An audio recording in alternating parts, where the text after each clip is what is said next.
All right. Damn it. So, you may notice the background. My kitchen table is currently covered with stuff. I'm just in the corner of opening my bedroom here, my bedroom door.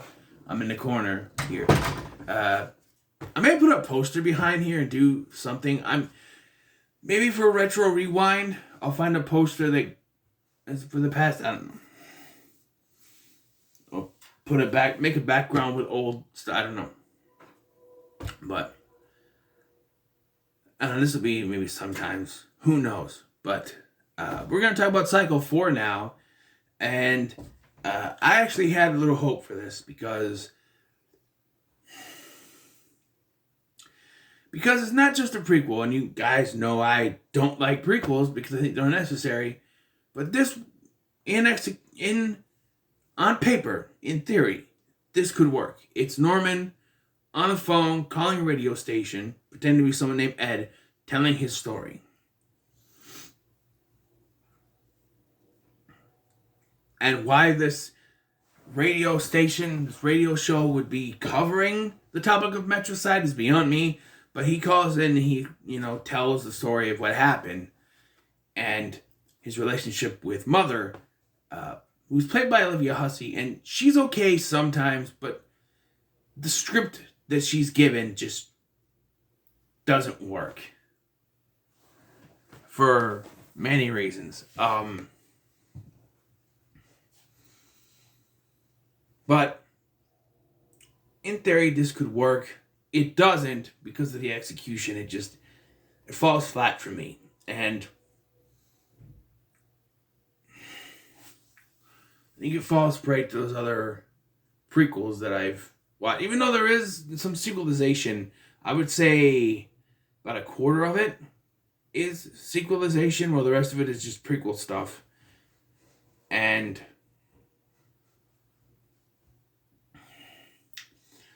so you have Norman calling in to the radio station to talk about Matricide for some reason. That's a topic that they're discussing. I don't know why.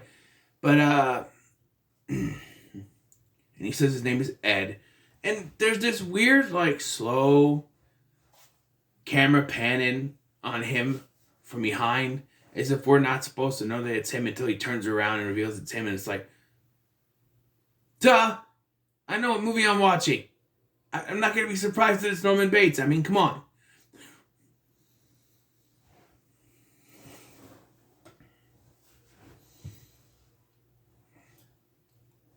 And, so yeah, that's just really weird. But we get to the flashbacks, and we have Henry Thomas playing the young Norman Bates. You don't know who he is? That's Elliot from E.T. He's been in some of the Mike Flanagan stuff as of late.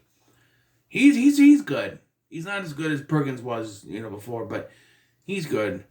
This is actually 2 years before Perkins died. Actually, died in 1992. So, this is kind of bittersweet ending for his character. I do think he does a good job for what he's given in this. Anthony Perkins. We do get some nudity here at the beginning. And I think the nudity is done more tastefully than it was in 3. At 3, it seemed very gratuitous. Like, we're going to show tits because it's an 80s slasher film. This, you get a shot at the beginning here where she takes her top off. I believe it's supposed to be his first kill with the persona of Mother. And I think that works.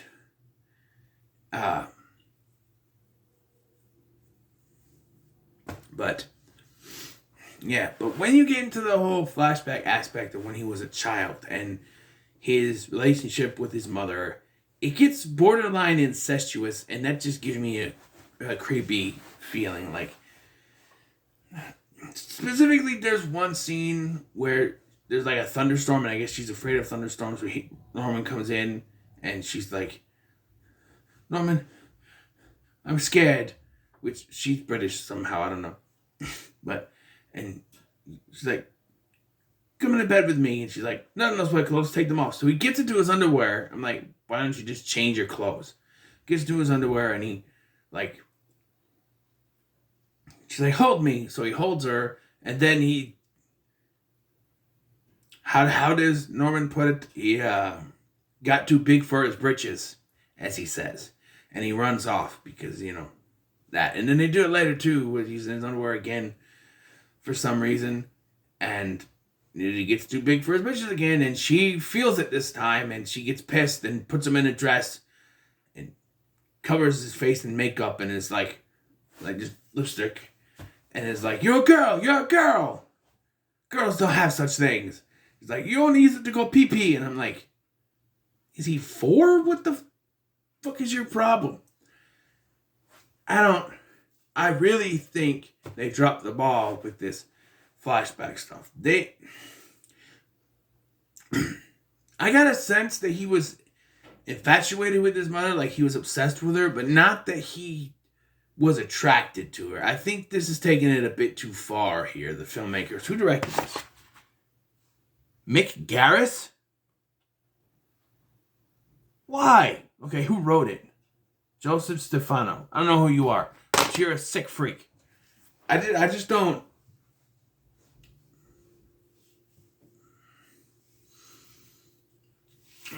I know there are some people out there like that, but I never got that from Norman. He was obsessed with his mother, but he wasn't attracted to her like that. He was jealous of his mother's relationship with her boyfriend, but it was never like that. It was more of an attention thing. Like, he was getting the attention and Norman wasn't. That's what it was about. Here, they make it seem like he was in love with her, and even to the point where he was watching them have sex, which is creepy as all fuck. And it's just like the guy who wrote this didn't understand Norman's obsession right. It was never incestuous. It was jealousy. It wasn't incest. It was love, but not that kind of love. If you get what I'm trying to say here. It was never like that.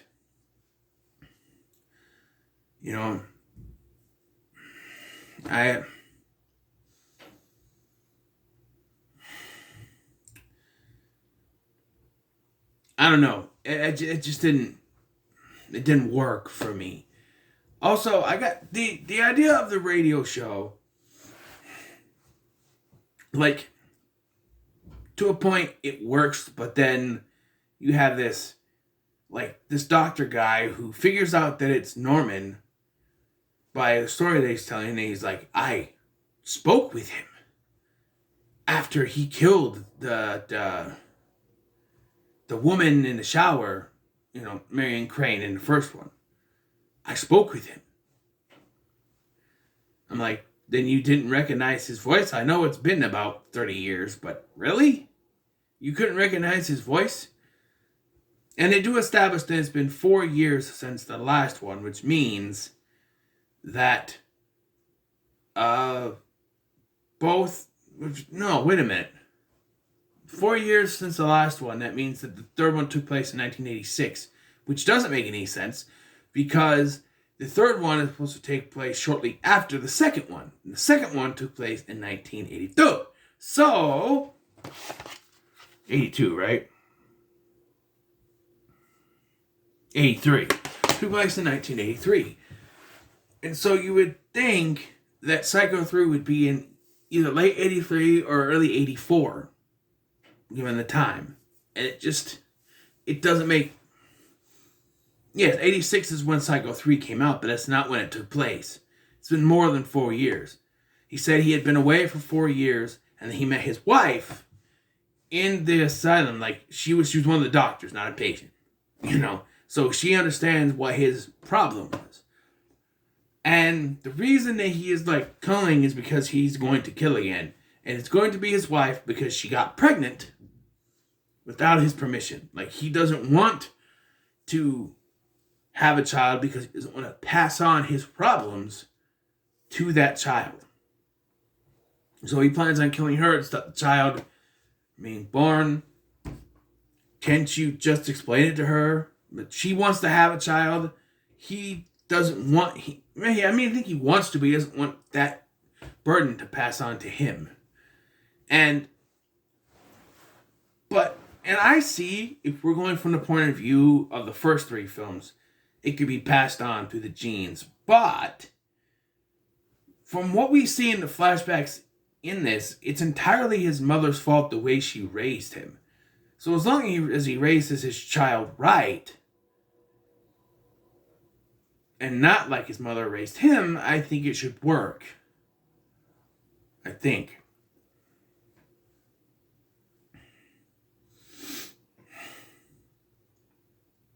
I don't know.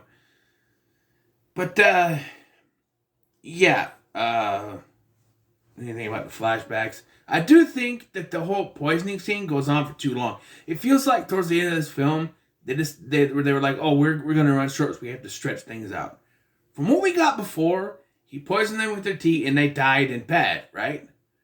Well, here, it's drawn out. Like, he brings the tea in and they start drinking it, and she's like pouring it on herself for some reason, I don't know. And then the boyfriend starts to feel the effects first, and then she does. But then the boyfriend starts chasing him down the stairs, and there's a fight, and then the boyfriend falls down the stairs. And the mother comes out, and she's, you bastard.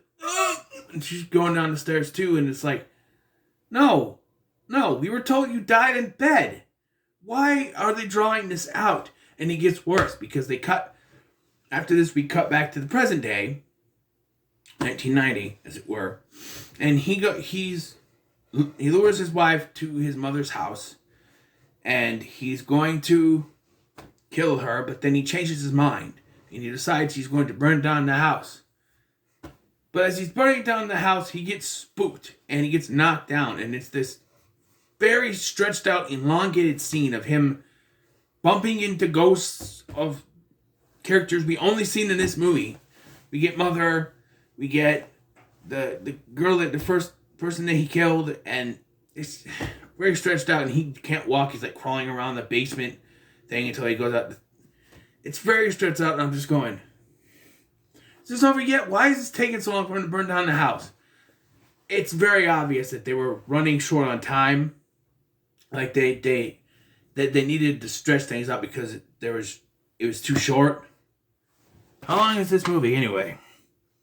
An hour and 36 minutes. They needed to get it to at least an hour and a half, and credits weren't going to be enough. And that's what it feels like. That this whole thing is just stretched out, because what we know of how Norman did the poison tea thing, they died in the bed, not.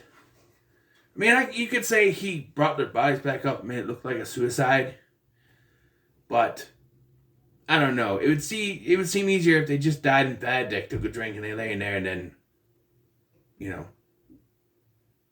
died in their sleep or something. I don't know.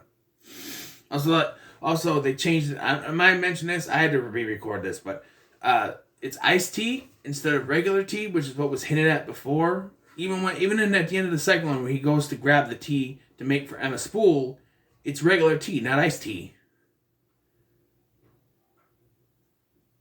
So I don't know, but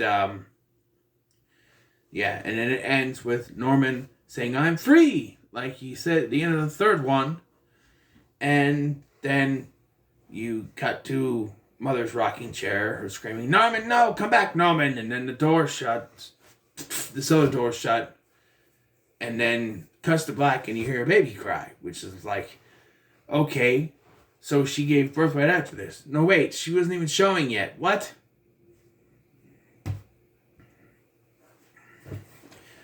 And to go back to the radio show quick, it only serves as a framing device to get out the flashbacks, because nothing really comes from it. There's discussion, and there's just Dr. Guy who wants to out Norman because he must be Ed, but then they just start calling him Norman anyway, so it's really weird. But yeah, this movie just wasn't for me.